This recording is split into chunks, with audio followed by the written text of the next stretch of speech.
Hey everyone, welcome to the program WRSA Radio. I am your host G1. As always, I hope you are having a good week. It has been a tiring one for me, I guess. You ever have those days at work where it just mentally wears you out? Well, I've had one of those today, but anyway, it's been kind of a wild one for us in the news world if you've been watching things. I'm going to hit on a couple of stories today as I didn't think I had an overriding theme to this show, but I really do. But I'm going to weave kind of some things together to make a cohesive plot, if you will. We begin today by hitting a couple of things globally and nationally, and then I'll get around back to the really weird thing at the end. But anyway, I want to kick it off with the idea expressed in the title of this week's episode, at least directly, and then that is competency. We are experiencing a crisis of competency in this country, and I argue that we're seeing it in the Western world as a whole. From the highest to the lowest levels, we're facing an overwhelming wave of people who are in positions of decision who have no real clue or understanding of what they're doing. And there are jokes out there aplenty on the internet, memes galore, to kind of extol the virtues of the leader who has no clue. I know you've seen all of those things, or many of those things. And the problem is that it's not just the leaders, and that's why I use the phrase in position of decisions, because organizations from top to bottom are littered with people who have to make decisions and accomplish things that are important to the function of that organization, but who are not really in positions of authority. Engineers, technicians, doctors, emergency people, just all over the place, safety people, just area after area. We have people making decisions that require skill, experience, knowledge, and competency. And the Western world has seemingly given up on requiring people to meet those expectations. We've been compromised and infected with a virus that spread over all of professional services and government, and it's even ran its course through the militaries of the Western Bloc, which is it competes very closely with basic services for the most dangerous aspect of this.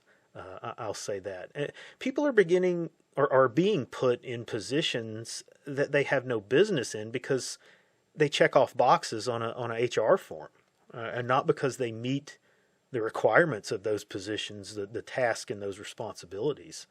But now let me back up and qualify something here first. This is something that has been going on forever, honestly. So don't let me sound like I'm saying that this is something that is new. It has been going on for a long time, and really all the way back. There's always been a person who was, a relative or an associate of some kind of another, some connection that they had, someone higher up the food chain came down and said, hey, put this person in this position. This is my brother-in-law, or this is my sister's kid, or something like that. It's just a story that is as old as professionalism itself. But by and large, there was kind of this unspoken part to that directive, which was, put this person in this position so that they don't cause any trouble. Don't let them hurt people, break anything, or otherwise jack anything up. And for some time now, we've been ignoring the unspoken part.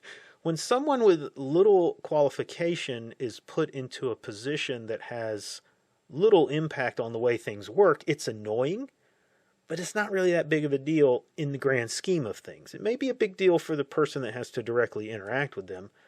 I certainly have to do that on a daily basis, but it's not really that huge of a problem in the grand scheme of things. It's often the source of workplace humor and crazy stories. But when they're put in positions of real importance, like, say, for example, making sure that doors do not fly off of airplanes at 20,000 feet, well, that changes things a bit. But that's exactly what happened this week when a Boeing 757 had an in-flight emergency due to the sudden loss of aircraft integrity when what is called a door plug broke free and flew off the plane while they were at somewhere near 20,000 feet. Thankfully, no one was sitting next to this gaping hole in the plane, and there was no loss of life, either in the plane or on the ground, as the door landed in a wooded area away from homes. But Boeing immediately took a stock hit the next morning because every air carrier in the world grounded the 757 and put them into an inspection program to determine if there were loose bolts on these doors and door plugs. And the door plug, by the way, is, it's a part that it's inserted into the spot where a door would normally go.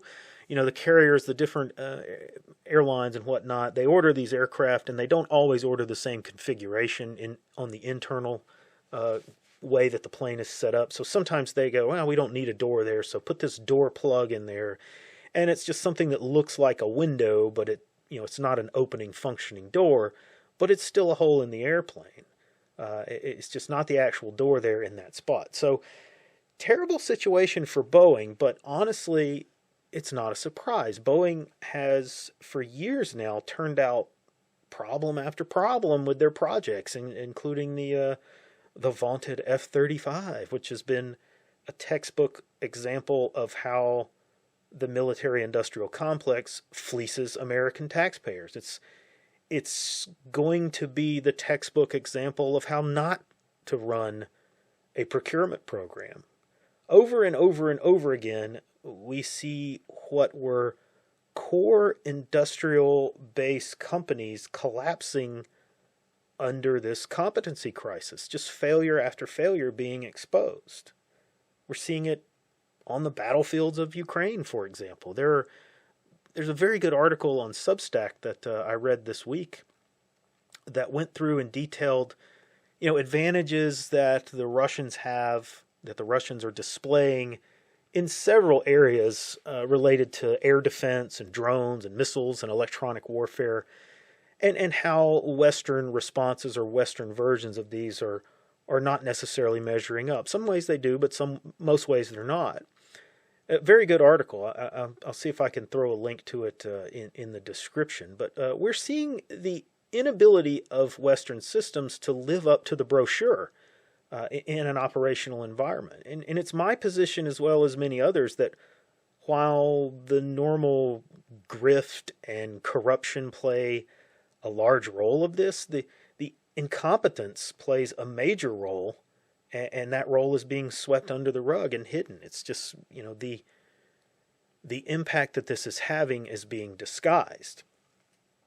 We saw this week that our Minuteman missiles, for example, carrying nuclear warheads. This is the main ICBM threat that we have in one of the legs of the nuclear triad, and they're suffering directly from this problem. It was revealed that many of these missiles are decades old, and that not only do drawings of their internal systems no longer exist, but there's no one left around who can work on them. There's no one who was involved in the programs. Some of these major problems, there's no real guarantee that if we had to launch those missiles, that they would even leave the launch rails, much less explode when they got on their targets, if they could find their targets. That's a huge problem.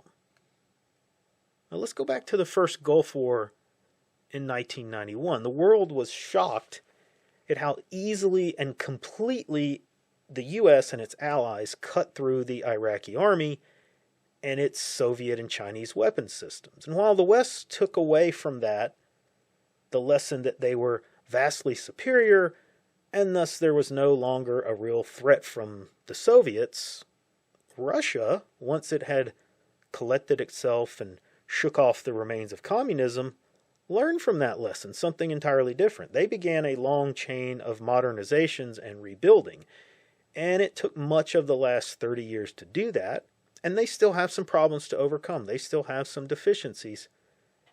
but they have achieved advancements that the West has fallen very far behind in.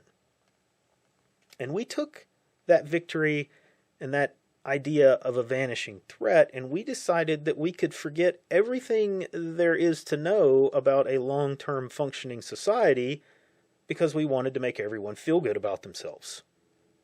And now we live in a world where roads and bridges collapse, and water systems shut down, and sewer systems can't be maintained, and strong winds shut down power for entire states, not to mention the government side of things and this military side of things. That's just the real practical aspects of day-to-day living. We have idiots policing us, idiots leading us, idiots taxing us, idiots doctoring us, idiots designing every consumer good we buy, idiots running utilities, and idiots running our food and drug industries. We are cursed with idiots in every aspect of our lives. It's just something that we can't seem to escape.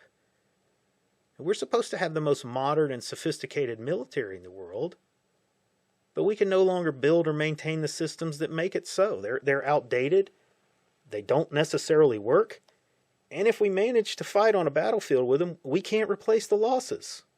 We can't supply the ammunition to meet the goals of a fight, and we can't quickly redesign and upgrade any of these deficiencies in these systems to fix these problems. So our recovery from this, our lessons learned from Ukraine of how we have gaps and problems in our systems, they may take us much longer to fix than 30 years. That's a far bigger issue. Not only do we have these problems up and down the whole structure, we don't have an easy and ready solution to addressing them. It looks very much like a collapse is inevitable. We face, like I said, 30 years of rebuilding, much like the Russians have done, to get back anywhere close to what we were before. The Russians have a clear advantage there, however, because they're not really saddled with this baggage of multiculturalism. They could overcome it a lot quicker than we're going to be able to. The very thing that is causing much of this failure, once a collapse has happened, will be rolled out as the solution by those who have orchestrated this in the first place. They will double down on the idiocy. We need more of this. It failed because we didn't have enough of this. That's what they will tell us. Now we shall see how this plays out, but I have very low expectations. Now to the other weirdness that happened this week, and it's somewhat related because it's very much connected to that multiculturalism. New York City. The other day we got word late in the evening of a very odd situation unfolding at the Chabad synagogue. I didn't pronounce that right, I'm sure, so that means I'm probably an anti-Semite because I pronounced it wrong. But anyway, it's a fundamentalist Jewish organization in New York City, Hasidic Jews. And they have a series of buildings kind of on a street corner area there in Crown Heights. And there was apparently a riot going on inside of this temple. The new NYPD showed up there and began dismantling a wall in the temple because it led to a series of illegally dug underground tunnels. And the congregation began to fight with the police as they tore into these tunnels and uncovered more members of this congregation down in those tunnels who were resisting these efforts to clear them out. NYPD ended up arresting a number of people for various charges. I didn't see the details of exactly what they were charged with. And then they blocked off access to these tunnels while they began to try to figure out what they were going to do about them. I saw some reports that they were already bringing in truckloads of concrete to dump in there and fill these tunnels up. Well, the internet exploded on this, as it tends to do, and the memes were epic, to say the least. There were a lot of theories and accusations that emerged about, well, what exactly were they doing in those tunnels? Where did the tunnels go, and what was the reason that they were being dug in secret with no permission from the local government? You know, in New York City, that if you fart in the wrong direction, you need a permit. If you're doing any kind of construction or work going on there. The city has got to get their cut in fees and inspections, so we know these were not done. But is that the only reason that these were being dug in secret? People don't seem to think that that was the case. Well, following this wave of memes and posts on social media, the troops began to muster and come out in defense of this Hasidic community there. The usual suspects came to bat for them, and a stream of counter-narrative and counter-accusations was launched to combat the story that was building there. People were being called anti-Semitic for suggesting that something may be very sinister about these tunnels, and that, for example, child trafficking may be taking place, because rather ominously, the tunnels were pointing towards a children's museum, which is across the street from the main building of the center. Now, those are very serious accusations, I might add, but there is some information that needs to be added for some context here, because they're very relevant questions, and honestly, they're valid questions to be asked, very valid accusations. The founder of this congregation, who has passed away some years ago now, but definitely had a major influence on the underpinnings of this group. Well, he was accused of multiple accounts of abuse prior to his death. Now, I haven't dug into that very closely enough to know, if he was officially charged or convicted or anything like that. But he was accused. So it's valid questions about what may have occurred in these tunnels, or what the intended purpose of them was. Was it related to some kind of nefarious activity, or was it just an effort to connect two properties under the street due to a religious need to stay indoors? It's kind of what they're hinting at. I know on the Sabbath, the Hasidic Jews are ordered to stay inside. They're not supposed to go outdoors, so that they own the property, or they have some kind of relationship with the property that is across the street, that is this children's museum. So I guess the implication is that they were trying to connect those so that they could move between the two properties without going outside. There was a suggestion that this was dug by a younger faction within the community, and that they were going to be connecting this women's area to the main building. Was that just for walking, like I said, or was this some perverted reason there? We don't really know. We likely will not know, because this will likely get shut down in memory hold. Now, as to the accusations being leveled against those who have simply asked the questions and asked for answers, you can't hide behind calling people racist forever, okay? That slur does not stick to everything. Just because someone is critical or someone asks a question doesn't mean they're a hater. What I want to know is, when's the FBI going to show up and burn the place to the ground? We know that happened before, when a religious sect with an underground shelter and accusations of abuse was questioned about its activities. I guess that will never happen here, because that sect was just Christian, so burning them to the ground was no big deal, right? We can't survive a crisis of competency, and we can't survive entire communities being separate and outside of the normal system inside of our borders, not subject to the rules that everyone else is subjected to. Now, that's all I have time for today. Like and subscribe. Come see us over on Gab and the Mothership, and I will see you on the next episode.